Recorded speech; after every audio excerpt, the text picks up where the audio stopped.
આમ જોઈએ ને તો શિયાળાની ઋતુમાં હોઠ ફાટતા હોય, પરંતુ ઉનાળાની ઋતુમાં જો હોઠ ફાટી જાય તો શું કરી શકાય? નમસ્કાર દર્શક મિત્રો, ખબર છે .com પરથી હું દ્રષ્ટિ આપ સૌનું સ્વાગત કરું છું. દર્શક મિત્રો, હાલમાં જ્યારે ઉનાળાની ઋતુ શરૂ થઈ ગઈ છે, ખૂબ ગરમી પડી રહી છે. હવે આની અસર આપણા શરીર પર દેખાવાની શરૂ થઈ ગઈ છે.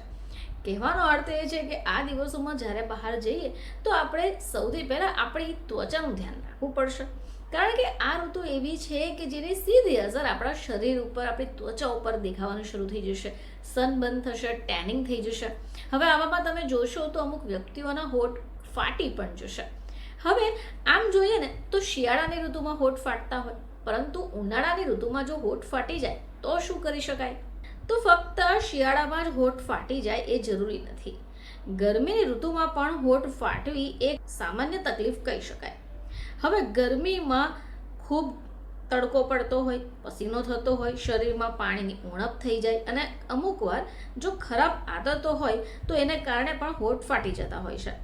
ચલો આજે આપણે જાણીએ કે ગરમીની ઋતુમાં હોઠ ફાટવા માટે કયા કારણો હોઈ શકે અને બચાવ શું હોઈ શકે. તો સૌથી પહેલાં વાત કરીએ આપણે ડિહાઇડ્રેશનની. ગરમીની ઋતુમાં શરીરની અંદર પાણી ઓછું થઈ જાય તો પણ આ તકલીફ થશે. શરીરને વધારે પસીનો થતો હોય છે, એટલે આનાથી શું થશે કે શરીરમાં પાણીની ઉણપ થઈ જશે, જેની સીધી અસર તમારા હોઠો પર પડે છે અને હોઠ સુકાઈ જાય છે, જેને કારણે ફાટી જાય છે. હવે આ સિવાય ગરમીમાં તડકો પણ ખૂબ પડતો હોય છે અને આવા સમયમાં જો તમે વધારે સમય આવા તડકામાં બેસતા હો તો આને કારણે પણ તમારા હોઠોમાં એક નમી સર્જાઈ જશે. હવે સૂરજના કિરણો તમારા હોઠો ઉપર પડતા હોય, આનાથી શું થશે કે તે ડ્રાય થઈ જશે અને તમારા હોઠ ફાટી જશે.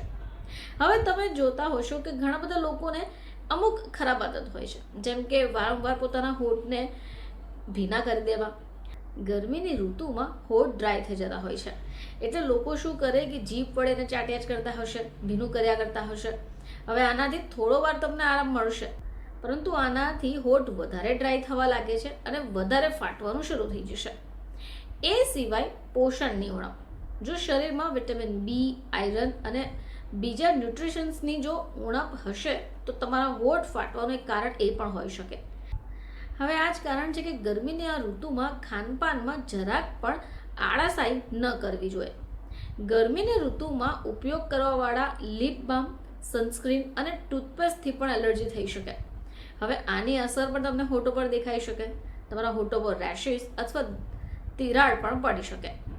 એ સિવાય જો તમે વધારે પડતી ચા કે કોફી અથવા તો વધારે મીઠાવાળી વસ્તુનો ખાવા તરીકે ઉપયોગ કરો છો તો આનાથી પણ તમારા હોઠ ડ્રાય થઈ શકે અને ફાટી શકે. તો દર્શક મિત્રો, જો તમને આવા પ્રકારની સમસ્યાઓ થઈ રહી છે અને તમારા હોઠ વધારે ફાટી રહ્યા છે તો એને સારા કરવા માટે તમારે ઘણું બધું પાણી પીવું જોઈએ. જ્યારે તડકામાં બહાર નીકળો છો ત્યારે પહેલાં લિપ બામ લગાવી દો અથવા SPF વાળું સારા પ્રોડક્ટનો ઉપયોગ કરો. આનાથી શું થશે કે તમારા હોઠ ફાટવાના અટકી જશે અને તકલીફ પણ નહીં થાય.